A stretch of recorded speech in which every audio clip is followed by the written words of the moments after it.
Hello and welcome back to another episode of WTF AuDHD with late diagnosed sisters Ellie and Paige. We were diagnosed late. And we're here to educate. Yep. Did you actually forget what it was? Yeah, but I was trying to think of something funny to say. Oh, you could have said ejaculate. That would have been quite I funny. could have done that. Yeah. Could have done that. Yeah. Can we try it again? Okay. We were diagnosed late. Educate. Fuck. Sorry. Classic. Yeah. As you can tell, we've got my partner Sam back this week. Ejaculate. Sorry. And he's got ADHD. Sorry. This week, though, we're going to chat more about your journey, your post-diagnosis medication journey and all that. But then we're also going to talk about us as a couple, us as friends, how we navigated our relationship, how we got together, how we deal with each other. Basically more an insight into our relationship. And we've put out some questions as well. So, we've offered questions out. So people have actually sent in some questions for us, which we can answer. But before we kick into this episode, I just need to acknowledge, and I just want to send love to our neurodivergent family, as does Sam, after the latest... Sorry, hang on real quick. You've not taken any paracetamol today, though, have you? Just need to double check. I did feel like making my autism worse today. I thought so. Yeah. Yes, that's what we wanted to acknowledge, was the crazy announcement this week from the US administration trying to correlate Tylenol use or paracetamol use during pregnancy to causing autism. I just need to come out and say that is flat out incorrect. And if you're feeling a bit discouraged by that and you're feeling hurt by that, absolutely fair enough. I see you. I feel it. It's horrible that they're using something like this to marginalize this group even further, where we already deal with such kind of discrimination and battles during life, especially when the thing is we do need funding put into autism, ADHD, and any other neurodivergence, but they're putting money into these research studies which they're not even really telling you the right stuff. Like they're not fair tests. So instead of accommodating for us, they're trying to eradicate us, and it's awful. And I just want to say that I'm sorry. And I did put in our Reddit, which is it's in our link tree. The link, if you want to join it, it's our little private community. I did put a place to discuss this in there if people wanted to get anything off their chest. And there were a few people that replied. I'll read a couple of them. And someone said, I really just feel like they're looking to distract and blame something, which is possibly the case. Politics is all about smoke and mirrors a lot of the time, isn't it, Sammy? Especially when you're trying to cover something up. Yeah. Exactly. It's feeling a lot like eugenics, like they're trying to get rid of autistic people when you actually can't get rid, they're trying to get rid of autism, but you can't get rid of autism without getting rid of autistic people. It's the way our brain is developed. It's neurodevelopmental. It's just a different way of processing the world. That's all it is. And when I say all it is, it sounds like I'm minimizing it. I'm just saying it's not something to be scared of. It's not a crisis, as they always keep saying. It's not a tragedy. It's completely false what they're saying. And paracetamol use during pregnancy is safe. And it's actually the main reason that women are probably, I don't know, I've never had a baby, but I think the main reason women are probably using things like Tylenol during pregnancy is more to do with reducing their own fever. Because let's be honest, paracetamol isn't the best painkiller. Like it doesn't really, it helps a little bit. But I would say that a lot of women are taking that more to reduce fever, which ironically can have more effect on an unborn baby than the use of paracetamol. It's crazy. So it's very dangerous misinformation that they're spreading here. And I know lots of us don't believe it, and that's cool, but I do worry that other people are going to believe it. And mothers are now scared about what they're doing to their children. I think it's outrageous that they've put the blame solely on the mother. I think that's just crazy to try and put that down to just the mother's actions during pregnancy. We already as women feel so much sort of stress and guilt into trying to make sure our babies are healthy, and to just basically blame it on women with their big announcement that they were apparently bringing in September, and then all of a sudden September comes and they've got the results. Science doesn't work like that. It's also important to note that they came onto that announcement and they said that we think we've got something. Yeah. They didn't even explicitly say that we've got 100% it. Also, I find it really annoying, the messaging. Stop saying cure. Stop saying cure. It's not a cure. Thank you. No one wants a cure. No. We're open to the idea of research because it's interesting. Mm-hmm. And accommodations. And without a shadow of a doubt. But don't ever say cure. Yeah. Because you're making it sound like it's disease. It's a disease, and it's disabling us or whatever. It's also frustrating because most of the successful people in the world are neurodivergent. It's just so ironic. Like it is. We should start an investigation into turmeric and how much that man's eating. That's the way so orange. Anyway, we can just hold whole nother topic. It's a good question. That is a good question. But exactly, correlation does not mean causation, which is what they're saying. There was a correlation between mothers who took paracetamol or Tylenol and then autistic babies. But someone pointed out on our Reddit thread here, the studies they're referring to found an association between neurodivergent children and the mothers taking Tylenol. This is not causation. Tylenol is the only over-the-counter medication previously recommended for pregnant women. So aspirin and ibuprofen, you're not really meant to take. So now you're taking away the only painkiller we can take. Neurodivergence has a strong hereditary factor, which is literally it. What causes autism and ADHD is genetics. It's your parents, it's your grandparents. That's the bottom line. That's all it is. It's just a different type of neurodiversity, and that's not an issue. It shouldn't be an issue. I'm sorry that our group is being sort of stigmatized here even further. And it's discouraging when so much has progressed in this conversation, and now this administration has just come in and tried to undo it all. It's just outrageous. It's also incredibly discouraging to know that they've taken away money for child cancer research and they're pouring it into this, which again, I'm happy that the research is happening. But it's not the right research. We're not yet there, so don't announce anything. What do you, oh man. Exactly. It's wild. I just want everyone to know that who's listening, like, don't take it seriously, but I totally validate and feel you if you're feeling really upset about it, because it is very upsetting. And this person also made a really good point. Neurodivergence is well associated with sensory processing differences. And pregnant neurodivergent women have a harder time in pregnancy because of those sensory differences. So if neurodivergent mums are more likely to have neurodivergent children, and neurodivergent mums are going to have a harder time during pregnancy due to those sensory processing differences, the only medication to help with feeling lower grade unwell during pregnancy is Tylenol. So it's probably likely that autistic mothers are taking more Tylenol during pregnancy to deal with the sensory overload. And that's why there's a correlation. And I think that's a really good point. Maybe we are taking it more than a neurotypical mother is, but it does not cause it. And any mum who's sitting out there who thinks that they've caused autism in their kid, you probably did, but it was from your genes. It wasn't from your paracetamol use. Yeah, also, congratulations. Yeah. You got a cool kid. Yeah. Yeah. So yeah, in fact, we just wanted to acknowledge that that's happened in the news. We're not going to do a full episode on it because we want to talk more about Sam again and our relationship, but we're not suffering. Some kids are suffering due to lack of support and accommodations, for sure.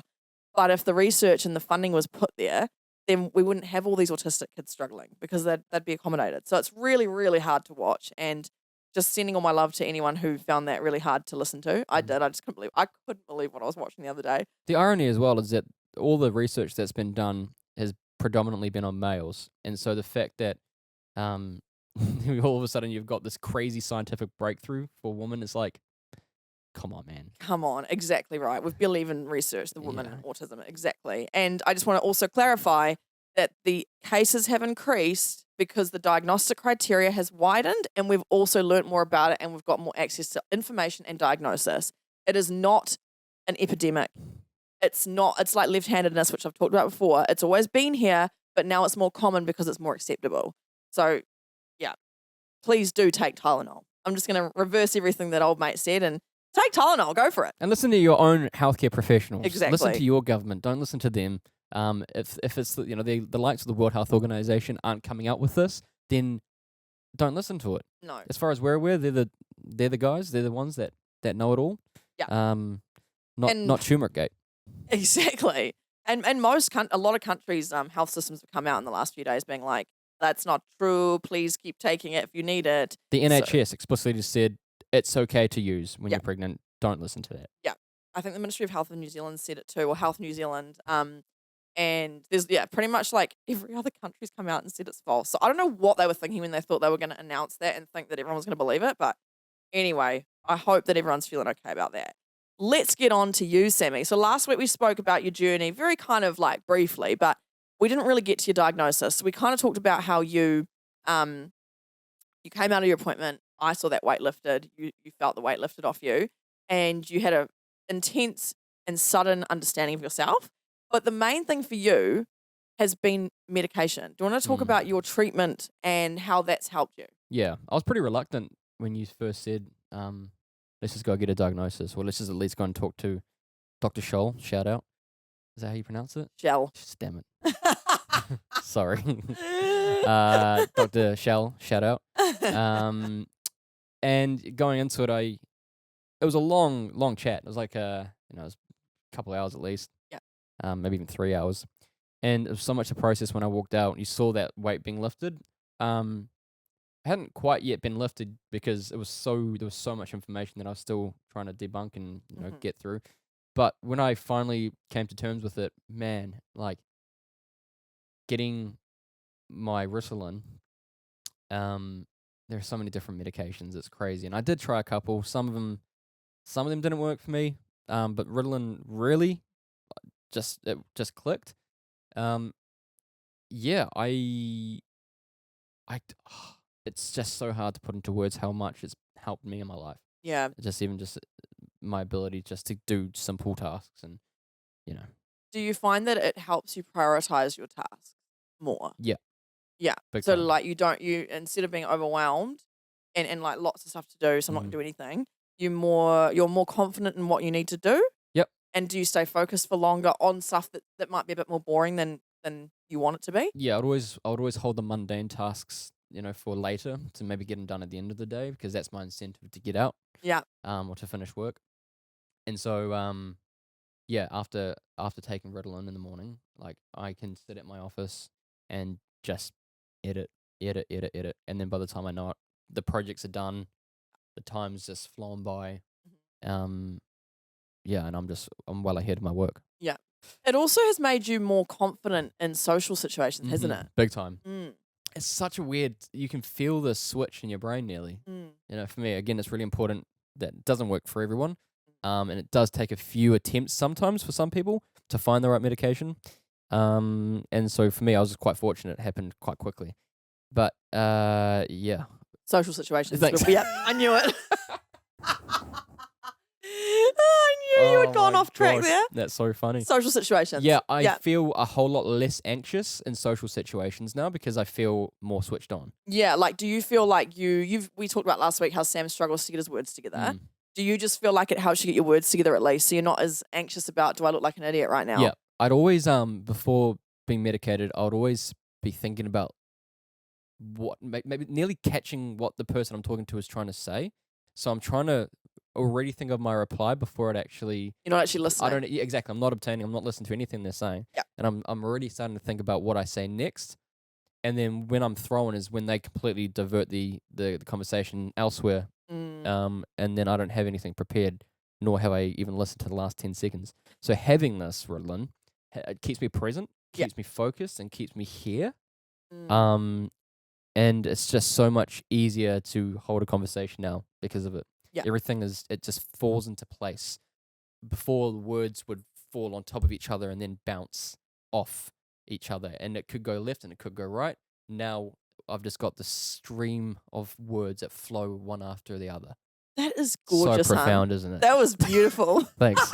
No, that's great. Yeah. But I think that's a great analogy. One thing I love about Sam is his analogies. He's always helping me see things from a different perspective by using analogies, and it's so hot. Thanks. It's kind of my it's I think it's so it's your creativity, it's your visual brain. I think trying to visualize stuff because you have trouble with the words, so instead you try and build a picture. Yeah, which I really appreciate. Yeah, it's awesome. I'm just creative like that, You are very creative. You're very creative. So that's awesome. So Ritalin has really helped you. Yeah. It's helped you focus more. It's helped you in social situations. Yeah. And I think your self-love's just there a little bit more now, right? I have a whole completely different outlook on myself, on life, on other people.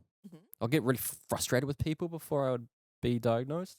Little things, even just someone not indicating, I still get a little bit annoyed on the road rage. Yeah, but but if I'm medicated, I'm a whole lot more relaxed. But you are actually. If someone doesn't indicate in front of me, my justice sensitivity would just go through the roof, and I would just get so angry. Like, if you're not going to indicate, but I am, then how dare you? Equal. Yeah. Yeah. Yeah, I feel like it's improved your emotional regulation too. Yeah, it has. In a way. Yeah. Like, I think, again, it's just all about like tidying up the brain and the executive function, which then just feeds into everything. Yeah. Everything feels easier for Sam. And obviously that doesn't work for everyone. But for Sam, it really has helped. And I've seen a huge difference in you and your life and your motivation and stuff.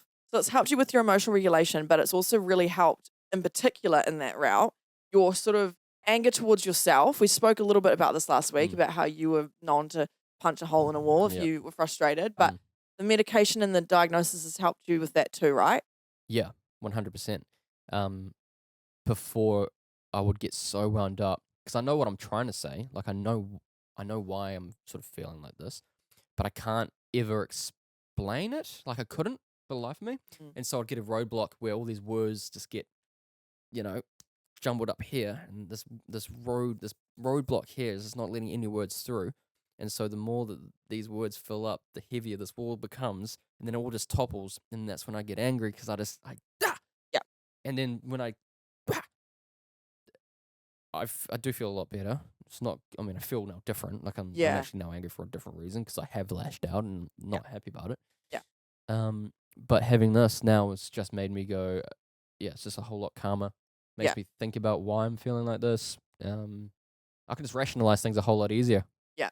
It's crazy. Yeah, your brain was just pretty much a big old mess before diagnosis and Ritalin. And now the anger you still feel things, but it's not as volatile or explosive, I would say. No. Yeah. Not at all. Yeah. No, that's awesome. Someone also asked just quickly how do we know you're not autistic?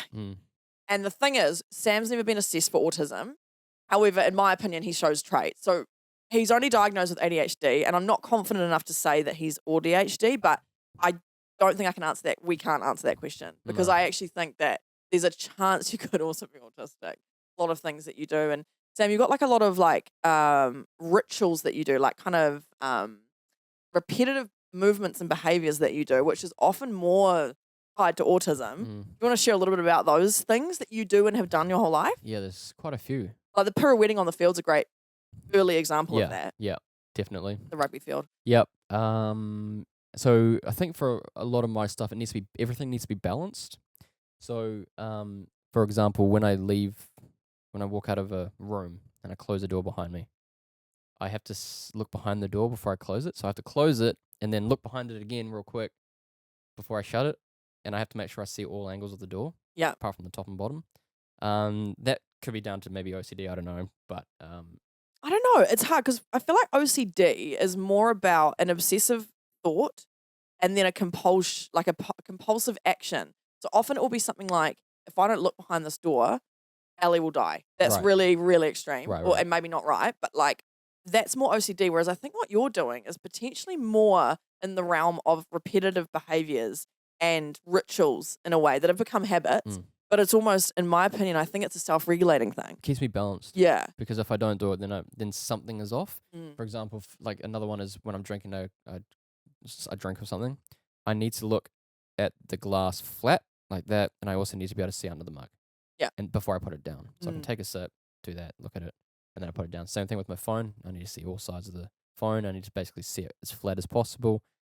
So interesting. Before I put it down. It's so weird. Yeah. I do wonder if that's a regulatory self-regulatory behaviors you've developed as a child to deal with your big feelings and your body and the regulation of your body. I don't know. And again, I'm not a doctor, as I've said many times on this, but it's really interesting that you do have a lot of ritualistic kind of behaviors. Yeah. Also, I just have a question, just sort of side note. Why currently is there 3 different piles of washing in our bedroom / ensuite that's completely all yours? Can you just elaborate on that? Fair question. Can I ask you why you have 10 empty cans of Celsius behind you? You want to play that game? No, it's a fair point. It's a fair point. My answer is just ADHD. Okay, fair enough. Is your answer also just ADHD? I mean, probably, but I've actually got a structured mess. So there's a structured mess in our house right now. In our ensuite, there's 2 distinctive piles of Sam's clothes, and then in the bedroom, there's another pile that you can see them all at once. So what's the deal there? Okay, so when I get out of bed, I walk around it and I walk to our bathroom, right? You step over the pile, yeah. Yeah, or just past, I try and push it up against that corner. That pile there is for when we go out for walks, so I know that pile is it's been worn a couple of times. I don't care if it gets messy. Yep. Because we're out at the beach. Yep. The pile inside the bathroom to the left is the dirty stuff. Okay, because the washing basket is The currently washing downstairs. basket does usually sit in there. To be fair. So I leave that there just so I can throw it straight away. Right. Fair enough. So that pile that's next to the bed will go into that pile eventually. Yep. And the one that's sitting next to the bath Mm-hmm. is sort of my comfy gear when I get back from my walk. Gotcha. So all the comfy stuff is already in the bathroom. So when I get straight out of the shower, I can just jump straight into my comfies and I'm good to go.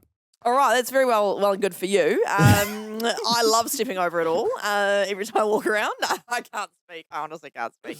No, but this is actually a great example of like Sam and I being in a relationship together before diagnosis. That would have pissed me the F off. Like, Yeah. actually, it used to piss me off when you'd have like piles of shit everywhere. And again, I'm not an angel. I'm not saying I'm perfect. I'm definitely not. Because I don't mind my mess, but other people's mess pisses me off. For sure. But now that we're diagnosed and stuff, we both have way more patience for each other because we go, okay, no, I can accept that because I've also got 3 doom piles in this room or whatever.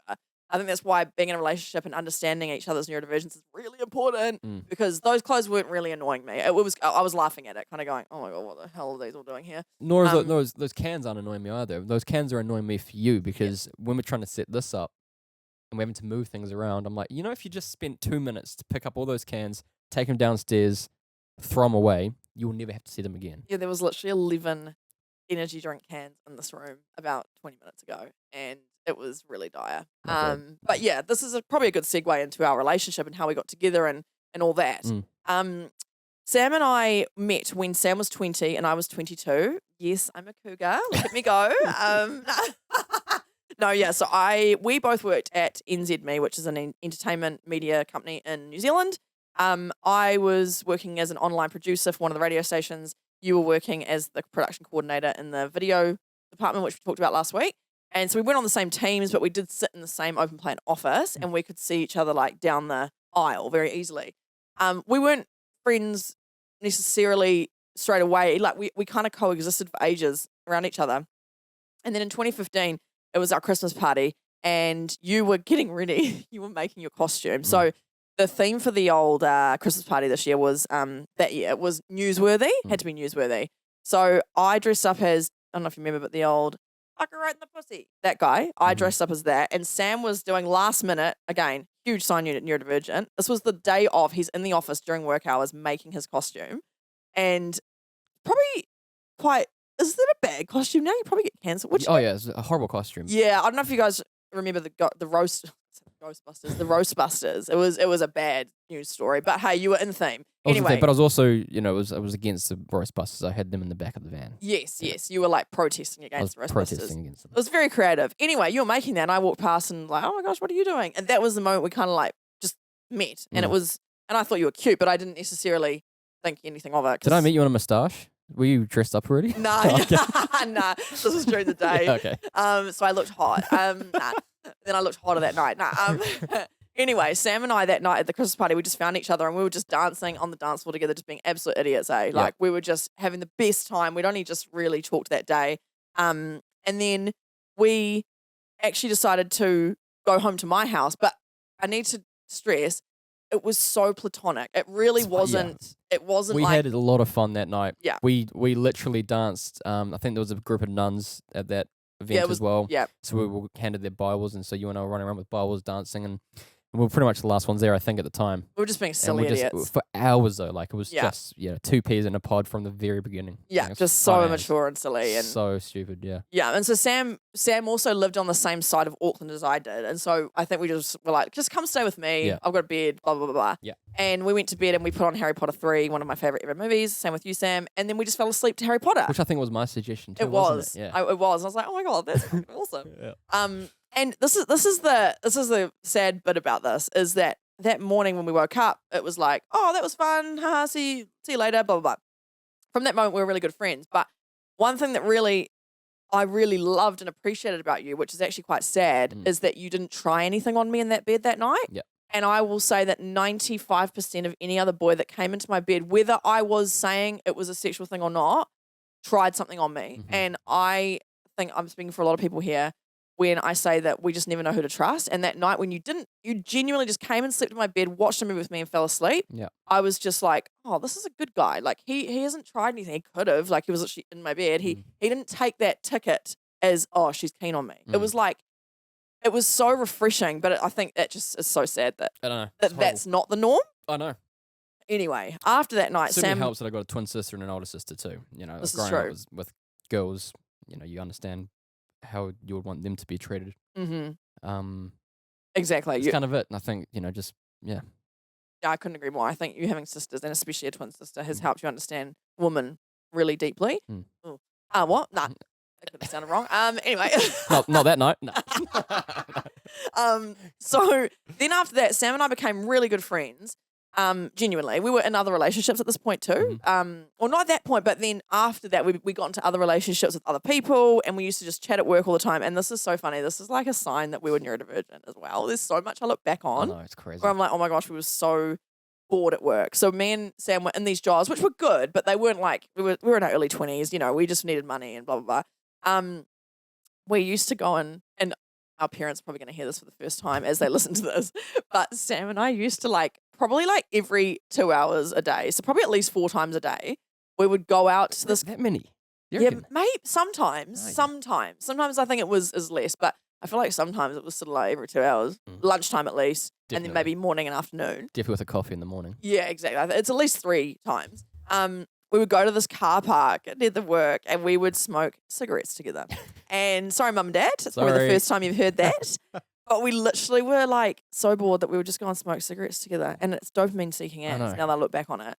But it was our way of just hanging out, bonding. We'd just talk shit. We'd be there for each other through each other's relationship issues because we both had issues in those relationships. And we really were there for each other. Yep. Genuinely. Again, just really good friends. We understood really quickly each other's where we sat on the moral compass and Yeah. What values we had, and Yeah. we quite quickly realized that we're actually very similar in that regard, and so we could offer really, really good advice. Yeah. Exactly. Yeah, I'd just be sitting at my desk and I'd get an email and it would just be no subject, and then in the body would be a photo of someone smoking or something, and then I'd look down the aisle and then Sam's sitting there going, yeah, keen. I don't even think we really liked cigarettes either. I think we No. just enjoyed the dopamine of going out and maybe getting a bit of a head rush, and then No, that was it. exactly. Every time we'd smoke, we'd go, oh, this. Yuck, This is so yuck. Why are we doing this? Yeah. But we just wanted to get out of the office. Yeah. Also, it's important to say that, it was a bit 50-50. It wasn't just me always emailing you going, Dari. No, it was 50-50. I was also emailing you funny stuff. So then anyway, Sam and I, friends. And then Sam actually left the next year in 2016 to go overseas with Sam's life to do all this amazing content with Top Deck. And all sorts of things. So you left NZME, and I was really sad that you'd left, but it's funny, it's a neurodivergent friendship. So me and you said bye to each other. We were real sad to not be working together anymore, but it was sort of okay, have fun, bye. And then we didn't really talk while you were overseas for 6 months, because neurodivergent friendships, am I right? You just kind of, that you love each other, but you're not going to talk every day. No. And we were just good friends. So Too whatever. much admin. Exactly. Love you to bits, but just see when I'm back. Yeah, see you later. Yeah. And I didn't even know if you were going to come back, because I just thought that you would end up going away for ages and just enjoying yourself. Because again, you were 21 at this point. And then Sam came back and he actually messaged me you messaged me and said, hey, I'm back. And I was like, oh, yay, Sam's back. I didn't really even expect you to make contact with me when you came back necessarily. I loved you, but I didn't expect you to. And then I was like, oh my God, amazing, where are you living? And then you were like, at my sister's. And I was like, oh my gosh, where's that? Anyway, Sam had flown back, moved in with his 2 sisters, and was living, I'm not shitting you when I say, a stone's throw away from where my flat was. And we realized we were living roof to roof, essentially. Crazy phase. So then from that point, Sam and I hung out every day. I don't think I've after seen work. you, apart from me being away, I've seen you every day since then. Yeah. But I think the first thing we did was get walkie-talkies, so in the morning we'd go, morning. We did. Oh, it was so fun. Yeah, so that whole 6 months, there was 6 months there where we lived near each other and we just hung out again and again slept in each other's beds, but nothing we were both single, I think, now at this point, but we weren't, again, we were playing PlayStation, we were just constantly bonding over creativity and humor. Yes. I think that's what I would say about our relationship is bonding over creativity, humor, and dopamine seeking. Yeah. Now in hindsight, I'm like, that's 2 ADHDers that didn't realize they were ADHD.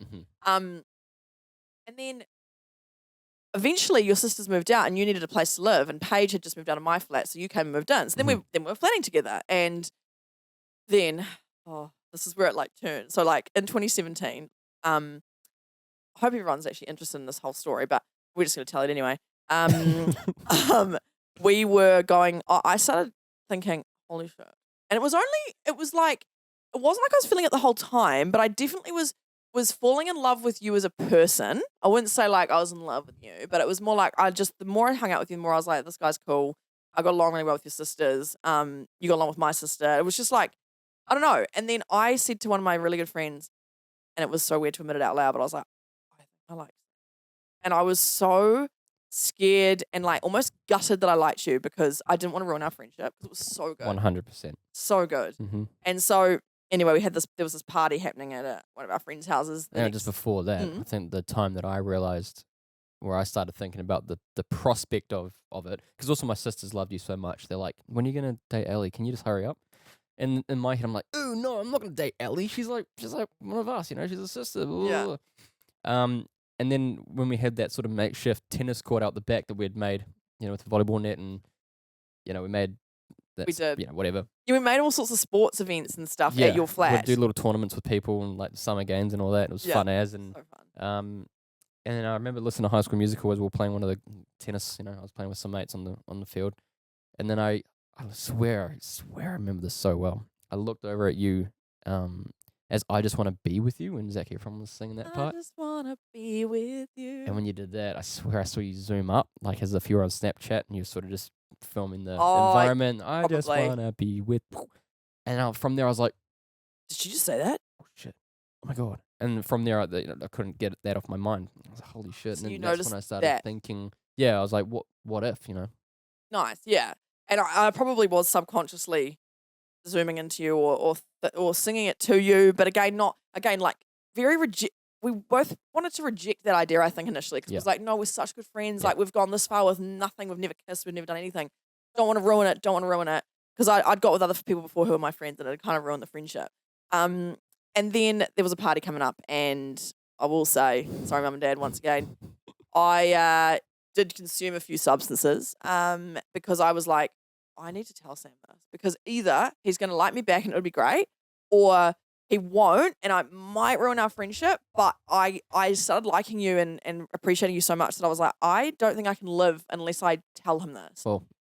But what's that? I couldn't live without it.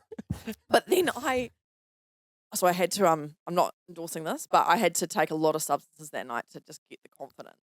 Anyway, I go up to Sam and I'm like, Sam, I love you. And Sam was like, oh yeah, I love you too, Al.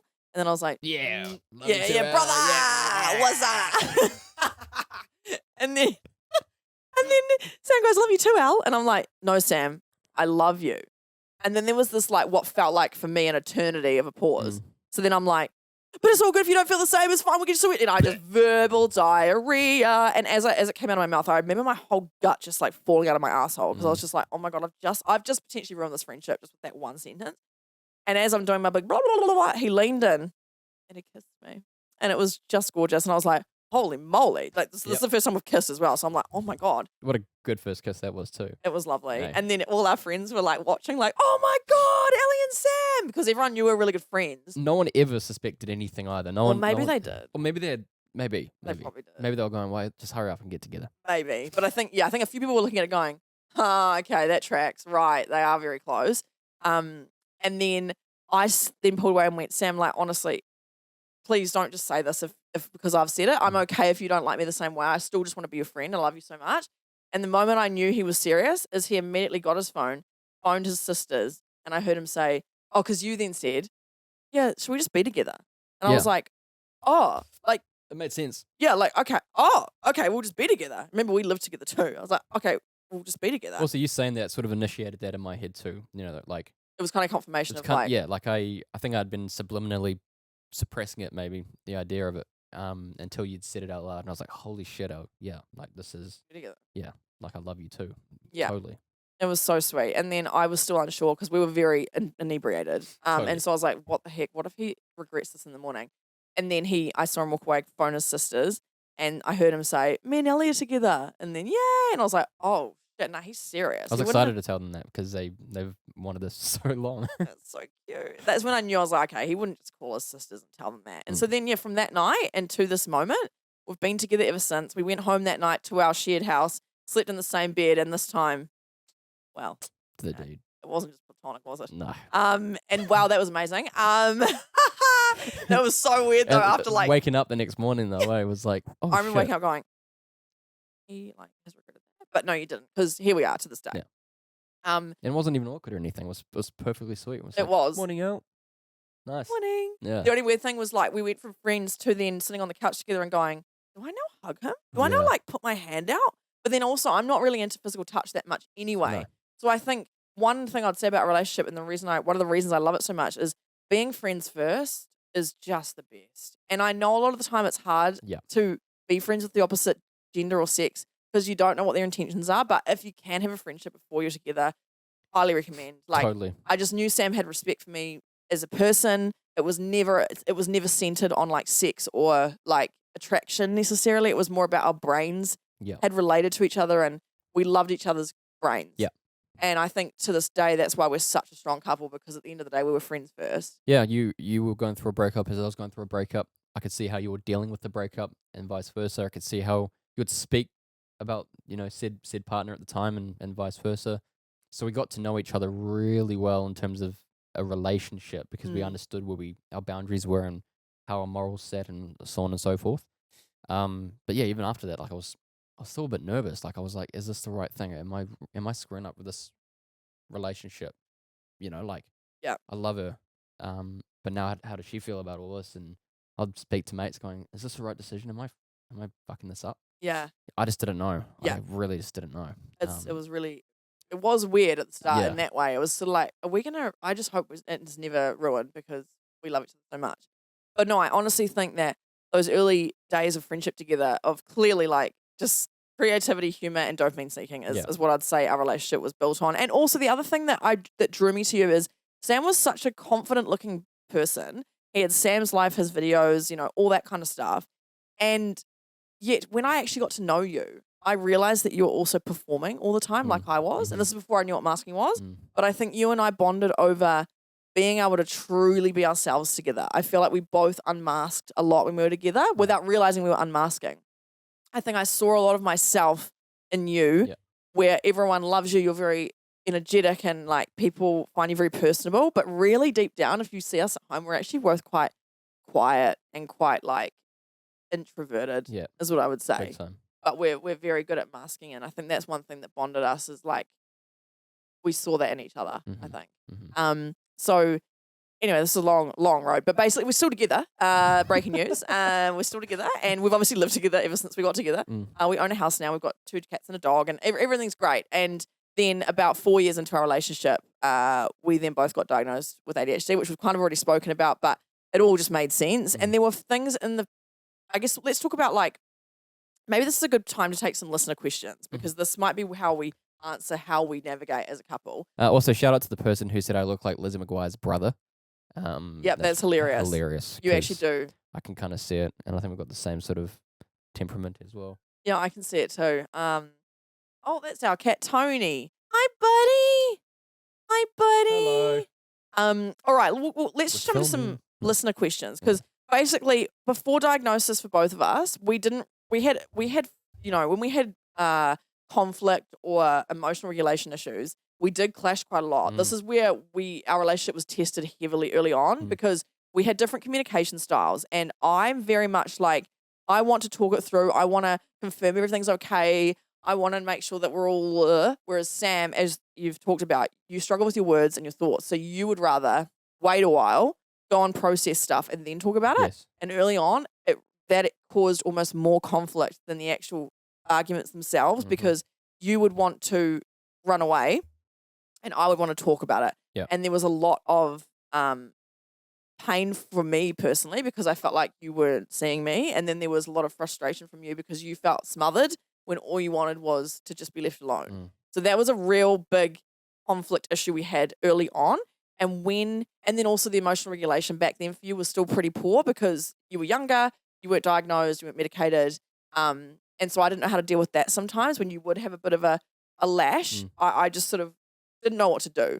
But once we got our diagnoses, all of that, it hadn't fully changed. We both got better at managing our emotions in some ways, but I think the understanding of each other improved. Heavily. Yeah, like I now knew that when you walked away for 20 minutes, half an hour, to be honest, the quicker I left you alone, the quicker you'd come back. Yeah. The longer I'd try and keep you, the longer you'd stay away. Yeah. And so we were just resisting each other and I was getting really upset. But once we knew that when we're neurodivergent, I feel like we've both just got way more empathy for each other. Yeah. And this is why diagnosis is important, especially in a relationship, because I think knowing how your partner's brain works is just so important. Big time. Because then you know which ones to take personally, you know which ones are, oh, that's just Sam doing his thing, vice versa. So one question here we've got from someone is, did you have anything you want to say just to that, the pre-diagnosis? Yeah, the thing I was going to say, it was sort of, for me, it was like the feedback loop from hell, because I'm annoyed about the situation, and now I can see that you want to talk about it, but I don't right now. And so I can see that you get more upset when I don't. And so then in my head, I've now got two battles, and I feel even more horrible, like, Yeah. which was so, which is no fault of your own, obviously, but it was all my doing, and it was frustrating. And so, yeah. Yeah, I quickly learned. Well, not actually. I didn't quickly learn. I didn't learn quick enough, and like vice versa. We could both say that we both didn't learn quick enough. Yeah. But I think once the diagnosis happened, it was this aha moment for both of us of like, so there's some differences there. Like, and also your lack of emotional regulation at times. I sometimes when I didn't understand it was like, oh my goodness. But then when I got the label, I was just like, I get it. I get it now. I can see it for what it fully is. So that really gave me clarity, is just knowing how you process your emotions and regulate yourself. And vice versa too. Exactly. Knowing that you want to talk about it, yeah. Yeah, and like even things like I don't like it when plans change. Sometimes Sam doesn't either, but I'm really quite rigid with if something changes and a plan changes or just something changes, I get really dysregulated and it can stress me out. And Sam used to get frustrated and not understand. And like, I get it. It probably looks like I'm being a massive drama queen, right? Yeah. That's how it felt at the time. It's frustrating as anything. Yeah. And then, but again, I also felt the same, but I wasn't so vocal about it. Yeah, you didn't react. You didn't have the same visceral reaction that I did. No. But then being diagnosed, I'm like, and having that chat to the doctor, he's like, yeah, this is why that's happening. This is why, because a lot of what we talked about during my diagnosis was a lot to do with you and how you would communicate with me and vice versa. And yeah, he's gave me some really good pointers on how, to listen better and all that sort of stuff. And yeah, it was a great learning curve. It was crazy. Yeah. Yeah, no, it's really given Sam and I a lot of clarity and just understanding of each other, to be honest. And I think we're lucky that we're both ADHD, so it's like easy to understand each other because we just know inherently what it is.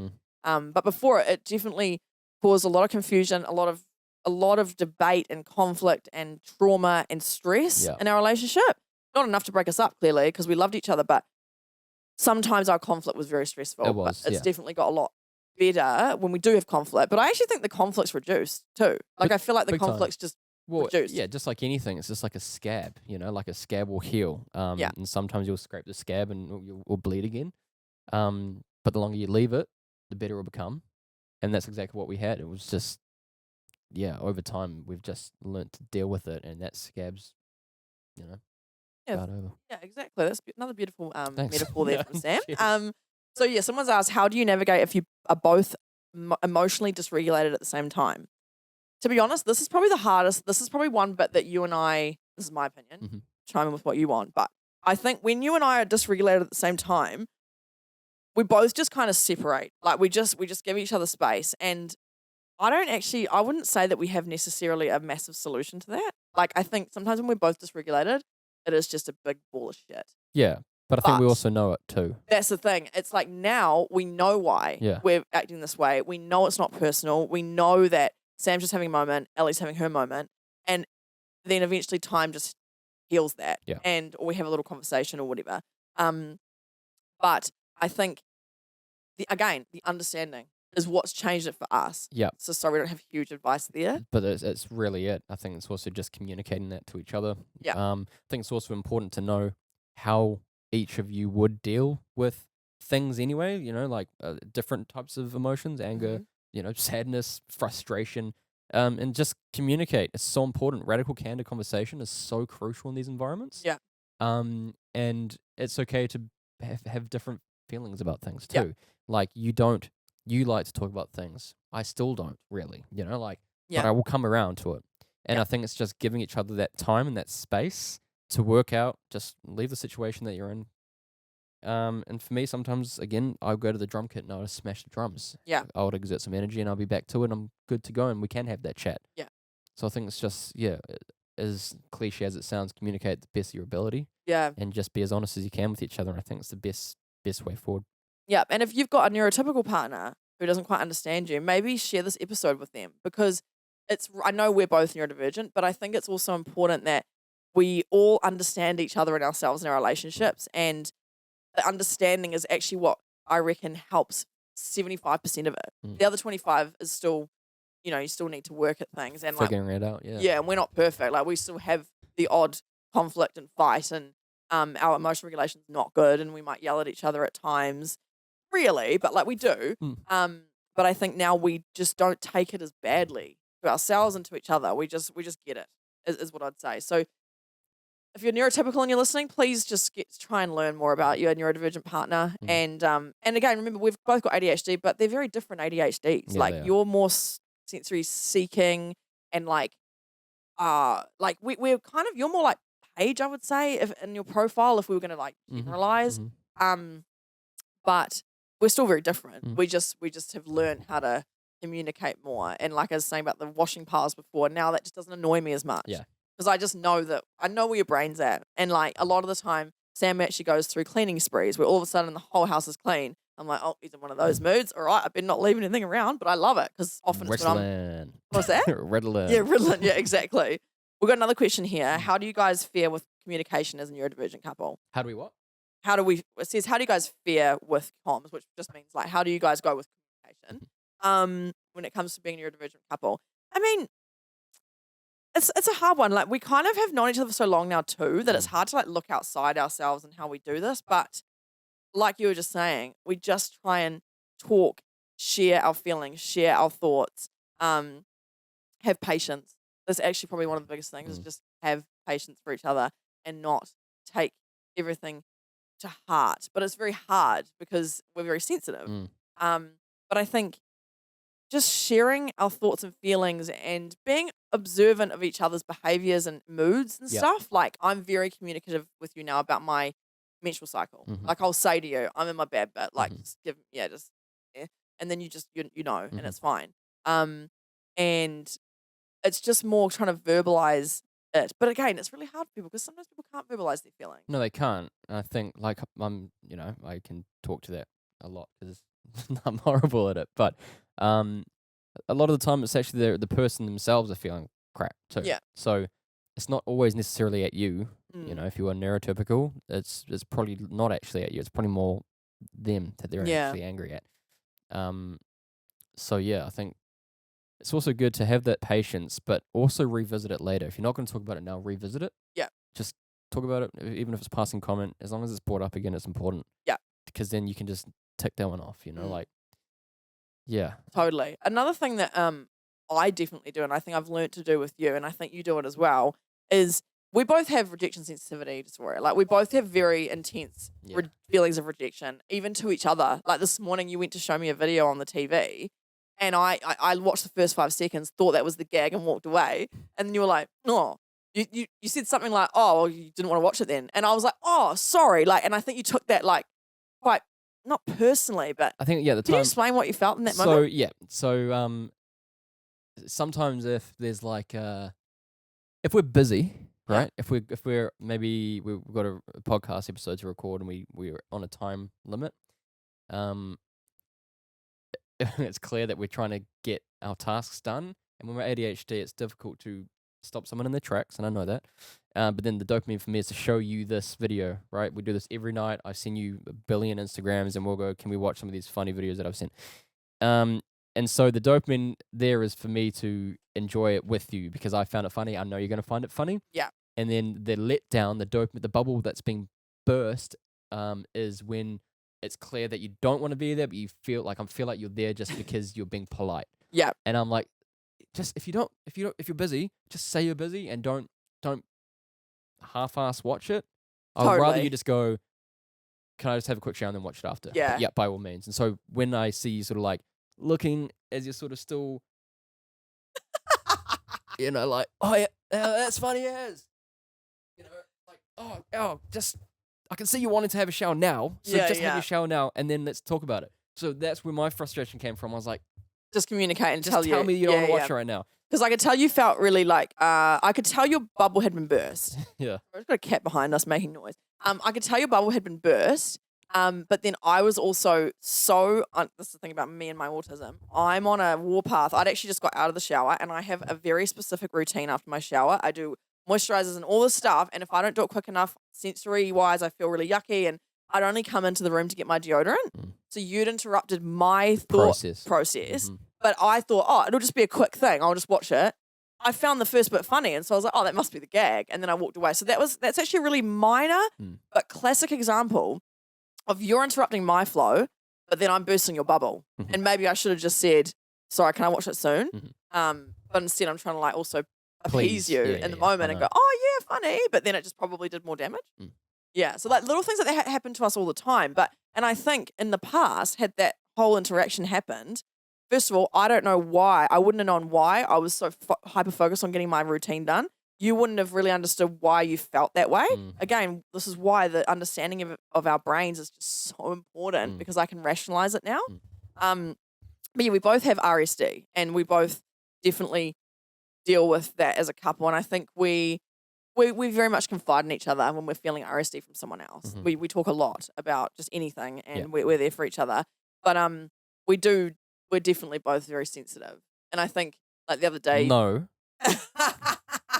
The other day you said something and I was just clearly in my bad bit and I like just felt really hurt. And then I went next door to Paige's house and then you came up and actually checked on me and said, sorry, I know, I didn't mean it like that, eh? And I was like, yeah, I know you didn't mean it like that. But I couldn't help how I felt. But I appreciated that you made the effort to come because you could tell I was upset. But I didn't have the words in that moment to turn around to you and go, that upset me, Sam. I just walked away and went. So that was a great example of RSD. And I think in the past, I don't know that you would have come over and checked on me pre-diagnosis. No, I wouldn't have. No. I don't think you would have appreciated my pain. Not my pain there, but I don't think you would have had as much empathy for that pain. Without a doubt. Honestly, I would have probably just been like, just harden up. Just harden up, like, exactly. Chill out, it's all good. Now it's like, it's not actually like that. There's a chemical reaction happening in your brain that's completely different. Yeah. And I needed someone to explain that to me. Yeah. Because I didn't understand it. Yeah. I needed someone to give me an analogy. Yeah, exactly. So we need to understand it. Yeah. Yeah, exactly. Little visual creative brains over here. Yep. We have got, someone's actually asked, we kind of touched on this last week, but we'll answer this anyway. What are Sam's top tips for dealing with ADHD, anger, and controlling emotions? So last week we talked about you've got a drum kit. Yep. That really helps. Yep. You also just take a breath or you look outside or you were saying last week that you might just step outside or look outside for 10 seconds. Yeah. Medications obviously helped a lot. Yeah. Any other advice that you'd give for just managing emotions or your anger in particular? Yeah, like for me as a film producer as well, like creative, I also would use those mediums as well. I'd find my thing that I love to do and I'll just go and just basically throw all my energy at it. It's a real obvious one, but just go for a walk. I know it's really obvious. You don't feel like doing it. But if you just get just a breath of fresh air, I think just escape your current environment when you're in that mood. Get out of that. That helps a lot. Yeah. That helped me a lot, was just to escape my current echo chamber here. Let me reset elsewhere, whether that be a 5-second walk, because I'm still fixated on the task at hand. I don't want to go for a long walk, but that helps enough, or just find a thing that you really like doing and then just escape. Just move your brain somewhere else. Just escape somewhere else. I think when you pre-diagnosis, before you know why you're so angry, you get more angry because you don't know why you're angry. Yeah. And it turns into this feedback loop from hell. But I think, first of all, the first thing I'd say is just have a bit of self-compassion. If you're feeling anger, do not turn on yourself in that moment. Just go, okay, I'm feeling anger. Which is really hard to do. Yeah. But I think once you understand it a little bit and you know your ADHD or whatever, it's more like, okay, it's all right. It's not my fault. It's not my fault. Okay, got my anger. Now let's do something. Whereas I think before diagnosis, someone's actually asked, how did Sam navigate meltdowns and mood swings before he was diagnosed? And to be honest, I was going to say you wouldn't. I couldn't do it. In my opinion, you didn't. Yeah. The only way that I would, and this is horrible, and by the way, I was never physical to anybody. No. It's really important to preface with that. Yeah. If the second that I would even like have something that I own that I would accidentally break, just because I need to exert energy, that's my thing. And so that's why the drum kit's so good. But back then I would just break something, and then immediately whenever I've hit that boiling point, I'm now in regret mode and embarrassed mode, and I will shy away now. I don't want to talk to anyone. I'll close myself away. So I wouldn't deal with it. I would have a meltdown. I'll break something, and then I'll go into my room and I'll reflect and go, "You idiot! Why would you do that? Oh my gosh, so embarrassing." And so and in turns, I would always get in trouble more because I'm getting more angry, and then so people then go, "Just shut up," whatever, and then try and tell me just to relax. And then when you're trying to tell me to relax, I then get even more angry, and so removing myself from the situation was really good. But then when you're also alone in your own thoughts and you're so angry, then you just want to find something and just Yeah, no, I agree. I think that back before diagnosis, you didn't really moderate it very well. No. And the other thing is before I was diagnosed, I would witness these meltdowns, and I would, because I'm very sensitive, and especially sensory sensitivities like noise and any conflict, I just hate. And so when you would have a meltdown, I really struggled with it, and it would actually pain me physically watching you do that, but then also just like going, what can I do? That my regulation was then not there, and so then I'd start yelling at you and going, Sam, and sometimes I still do it. Sometimes if I'm seeing you get wound up, I'll just go, Sam, stop, and then I know that now my dysregulation is now messing with your dysregulation, and we still have some moments, very, very rarely, but like we'll have moments where I'm not regulated, you're not regulated, and it's like putting gas on the fire. Yeah. And it's like I know in the moment too that what I'm doing is not right, but I need to get my energy out now because you've just pissed me off with the noise you've made or something. Or we really do still honestly have struggles sometimes. Yeah. It's just way less frequent. We'll get to a point where it's boiling point where we just you might snap, I might snap, but then we would just leave. Yeah. We won't talk to each other for a while. Yeah. I'll go upstairs, you'll be downstairs or whatever, vice versa. And that would help. Yeah. Just to remove yourself. Because once when you've hit that boiling point. Yeah. I certainly do. And leaving the environment's just so much better. Yeah. And then you just come together and you go, all right, yep. Sorry. I probably still need to learn to say sorry more.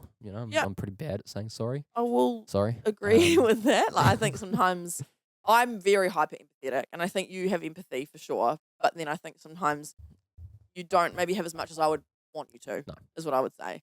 Yeah, but we're very different people, and we're actually very different, me and you, in a lot of ways. We're similar in ways, but very different. We had very different upbringings, and I think we've had different just family dynamics, and it's fun. It's interesting bringing them together, and if we have kids one day, it will be interesting to see how we navigate parenting as two neurodivergent people, because I think we had very different upbringings.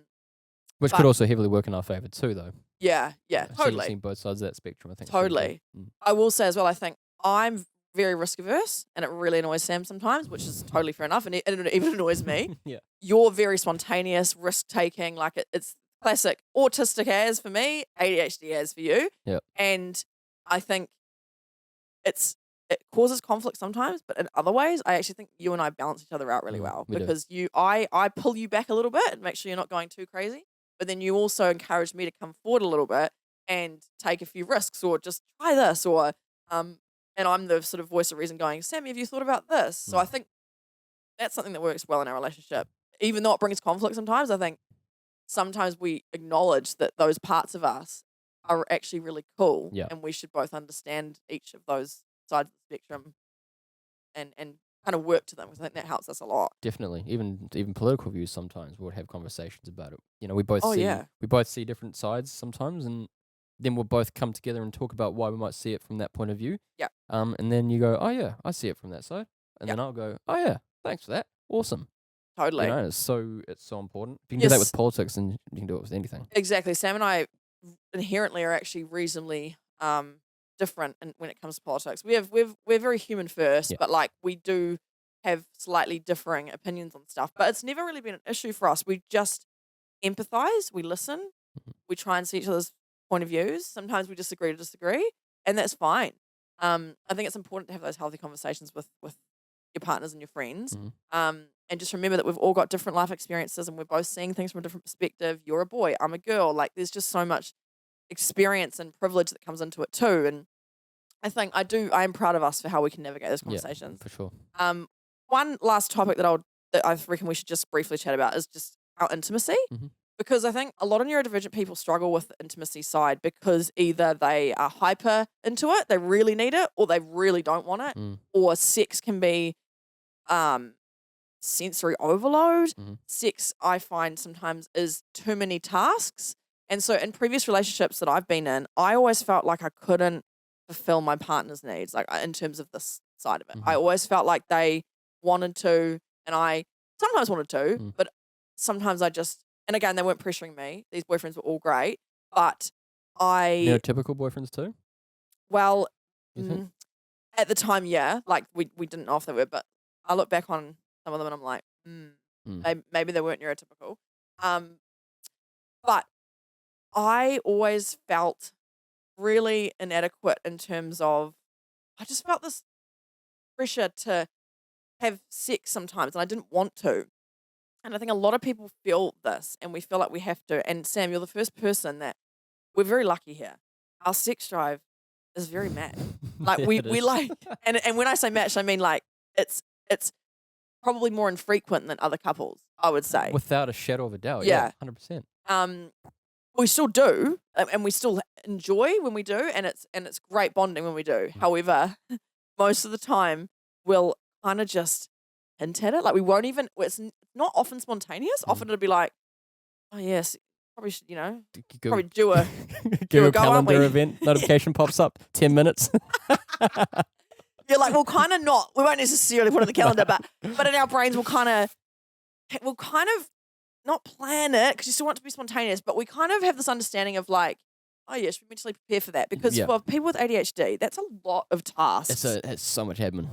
So much admin. It's sensory overload sometimes. It's hot, it's sweaty, it's messy sometimes. It's what? No, what are we doing? No, but I just wanted to talk about this because I feel like maybe people feel seen here that there is no right or wrong amount of times to be intimate with your partner. No. It doesn't matter. You do what you want to do when you want to do it, if at all. In some ways, I could possibly go without sex for the rest of my life. Like it's not because I don't enjoy it. Like if I had to, I probably could. But I do love it when we do it.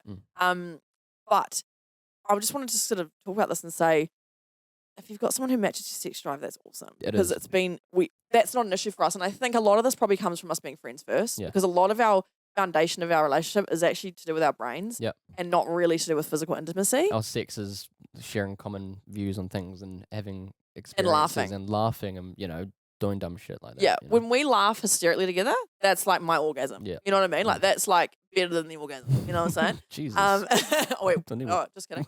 But I think don't feel ashamed. Communicate with your partner about it, and just know that if you're ADHD and you struggle to initiate it, I do too. So does Sam. We're in our zone. I don't want to, and especially like with the autism, like I'm in my state here, and I don't want to move my inertia to that because then that's just a whole new task. And I just wanted to acknowledge that piece of our relationship because it's important. It is important, and I think people feel a lot of shame for it, and we just kind of have fun with it, but we don't put pressure on it, and we kind of know when to expect it, and we just get a good read on your partner and just get an idea about where they are. Exactly. Just also from the male's perspective, knowing where you are on your cycle as well, and knowing that you always say there's a couple of weeks where you're down and a couple of weeks where you're up. So just being smart about your play too, and working to your sort of schedule. Yeah, totally. Yeah. We often time it with that. Yeah. Because that is generally when I'm feeling more connected, and Sam and I aren't very affectionate. Like we are, but like we don't. We'll hug each other, but we sometimes would go all day and not kiss each other. Hey, we're very friendly, I'd say, but I'm still very attracted to you, and like we have a very good bond in that way, and the intimacy's there, but it's just not the center of our relationship, and we do struggle with it, I think, because of our neurodivergence. Do you have anything else you want to say to that kind of topic? No, I think we've pretty much covered it. I think it's a relationship isn't about sex. It's not. It's about a bond between two people. Yeah. And like it's funny because it's so much admin to do to initiate it. So much admin. And you go, oh yeah, so we've got to get into it, and then we've got to do it, and then we've got the after stuff, and fuck it. How many hours is that? 30 seconds. Yeah. Sorry, how many seconds is that? Yeah. No, but yeah, it's and the... your head is so much bigger. And then when we finish, we're like, round Oh. two? We're like, oh, God, we should do that more often. We literally say every time, like, oh, we should do that more often, eh? That was fun. Yeah. And then, like, 4 weeks later, oh, probably should, soon. What's This the week. date? Oh, yeah. Yeah, it's been about a month. 6 now. Yeah. True. Yeah. Yeah, no, we're very in sync with that, and I think it's just important to always communicate, and I'm very grateful that we match it in that way, because it is hard to initiate. Not because we're not attracted to each other. It's a task. It is a task, and it's actually also a task. it's a lot harder for someone who's in a relationship where they psychologically know that the other person wants it more than them. That will be difficult. It is, because then you've got the pressure, the added Exactly. pressure, and that's kind of where the relationship would then, be sort of focused on, and Yep. you wouldn't know. I don't know. I would hate to be in that No, position. it causes resentment, Yes. and you end up resenting the person and resenting the intimacy, Yeah. and then the intimacy becomes about fulfilling a task even more so Mm. than actually bonding with your partner. Mm. And I think that's why it's just so important to be vocal about this and be in a relationship with someone who is happy and doesn't necessarily match your sex drive, No. but accepts your sex drive. Understands it. Yeah. Yeah, exactly. And, you can always, fiddle with yourself if you need to. Nah. And also sex, intimacy doesn't always have to mean sex either. No. It can also mean hands. It can also just mean cuddling. It Mm. can, but then also I don't really like cuddling because I find it too hot and Yeah. overwhelming. So Sam and I, our affection's not very high, but we are affectionate when we want to be. Yeah, Hey, 100%. yeah. Yeah. And I love it that way. I think it's a perfect balance, to be honest. It is. All right. Well, we've been talking for over an hour. Woo! So, Lucky. yeah, I think this has been hopefully interesting for people. Let's go get our rocks off. Yeah, let's go, baby. I've just got real horny. But yeah, I reckon our relationship works well because of our neurodivergence, and not what's that saying? It works because of it, not wait, this is not very profound anymore. It works. Neurodivergence makes our relationship work. It doesn't negatively impact it really. Right. Basically, I think our relationship works because we're neurodivergent. Mm. And I think that as long as you work with it and you understand each other and you're patient with each other and you make effort to understand each other, it can really work really well. Mhm. Communication, patience, understanding is totally key. Yep. And even if you struggle with your words, like Sam sometimes does, sometimes even just writing stuff down and giving them a letter might work for you. Maybe it's not using your words, or there's lots of different ways you can communicate, and just try and find your way to communicate with your partner, because it can really, really help. And if you do struggle to, this is the other thing, we haven't really acknowledged people who don't have a partner. I feel very lucky to have a partner. You are my comfort, you're my best friend, you're my sidekick, and I'm very privileged to have that with you. We're very lucky. Yep. And I acknowledge that not everyone has the luck that we had, because it is a lot luck. Yep, We met each other at work and it was just lucky. Mhm. But be yourself is all I'd say. Is Sam and I were friends first. We didn't have any thought of getting together at the beginning, and we just bonded over things we were passionate about, things we enjoyed. I started helping you make Sam's life videos. There were all these things we bonded over, and I think it's important to bond with your partner through special interests, and they don't always have to be the same interests. We have very different interests, but then at the same time, we're both very creative and we enjoy humor. Yeah, and I think we bond over that. We lean into it too. Yeah. We've now got a lifestyle that we work for ourselves, and we have a business together, and we do it in these two walls. Like my office is there, and we can do this podcast. We work with each other's specialties, and we work with each other's skills. Yeah. And again, it's a great thing for neurodivergent people, is that if you're passionate about something, you're passionate about something. Yeah. And we've managed to make that all work. Because we just lent into each other's strengths. Yeah. And helped each other out. Exactly. Yeah, we're very, very lucky. We're aware that a lot of it is hard work, but it's also luck, and it's privilege as well. Yeah. So thank you for listening to this episode. Hopefully you got some more out of it. Now you really do know all about me and Sam. Yep. Including our sex life. Yep. But thanks for listening. And next week I'm going to be chatting to Bree Thomasell, who, Nice. if you know her, she is an amazing TV presenter, radio presenter, hilarious, just one of my best friends. But she's late diagnosed ADHD. Slightly neurodivergent. So slightly. Little bit neurodivergent, Just a I might little say, bit, just a little bit.